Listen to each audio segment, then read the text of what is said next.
Hey everybody, it's Second Chance Adventures. Today's day number 244 after having gastric bypass surgery. Something that I kind of thought about, and it's really strange for me. I've never really been much of a makeup person, except maybe a little eyeliner and of course my eyebrows and just some chapstick. But I thought to myself, I'm getting to where I might want to try and experiment a little bit. And then I thought to myself, how come I've never really tried anything like foundation and like using a lot of eyeshadow, not a lot of eyeshadow, but make it noticeable.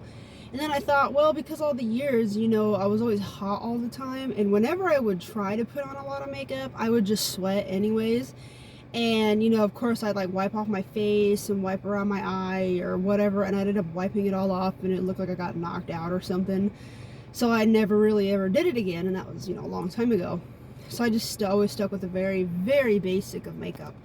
And I was thinking to myself yesterday, I don't really sweat like I did before. If I'm outside for like maybe 3 or 4 hours, it's almost the end of July, yeah, I'll start to sweat. But until then, I don't really. I'm just really hot. But I don't really sweat like I did. And I thought maybe I could try that now, because I'm not so hot and sweaty all the time. Because, 100 extra pounds will add a lot of heat to you, so you tend to sweat. Of course, I'm not all the way done with my weight. I consider myself now as just being fat or just overweight instead of morbidly obese.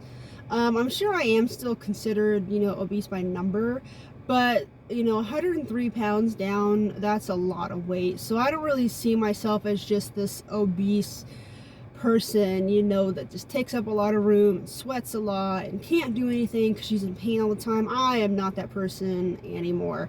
So then I just thought, there are so many things that I want to do now that I was never able to do before because of all that weight and the pain and the agony and the sweatiness and just being slowed down all the time.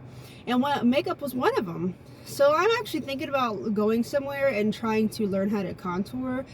I don't have a bad complexion, and I've never really had a problem with acne. It's nothing like that.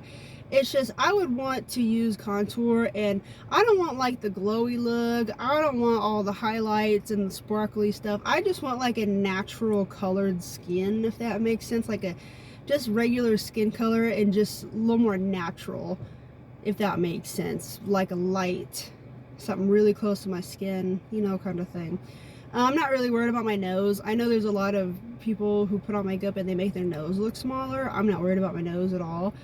It's really funny. My husband, where he comes from, they say like having a big nose is attractive, and it's funny because here having a big nose and people like make fun of you or something, and they use contour to make their nose smaller, more narrow kind of way.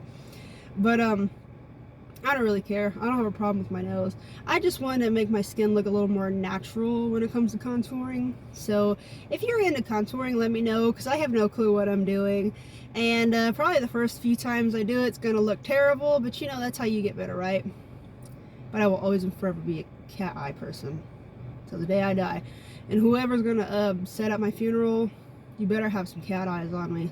That's the way I'm going to look. That's how I've looked every time I put on makeup. Gonna be me, cat eyes. Well, anyways, the reason why I brought up the makeup also is because I'm over here, I'm getting ready to see some people, and one of the people that are gonna be here is like the queen of contouring, at least that I've ever known personally.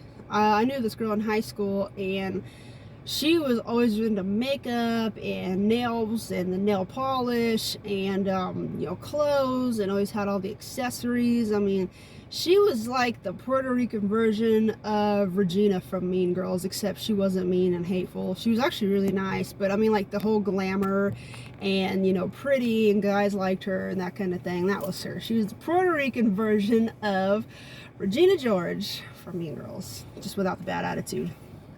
Because yeah, the real one, not very nice. Well, anyways, I gotta get off here, and I will see you in the next video. I'm actually gonna be uploading a few videos here because I'm a little bit behind because I've just been really busy the last few days. So I'm gonna see you in the next video. Hope to see you guys later, and have a good rest of the day. And just remember, whether you wear makeup or not, whether you have accessories or not, whether you have fingernails or not, or the pretty nail polish color, whatever brand of clothes you wear, it's not going to change how I see you. The only thing that's going to change how I see you is if you're mean to people, you abuse people, you know you are, stealing or telling lies about people, breaking up families, abusing animals or elders or children. Other than that, I don't care what you look like. You got 6 eyes and I would not care. You'd still be a simple human being to me. Well, anyways, I'll see you guys later and have a good rest of the day. Take care.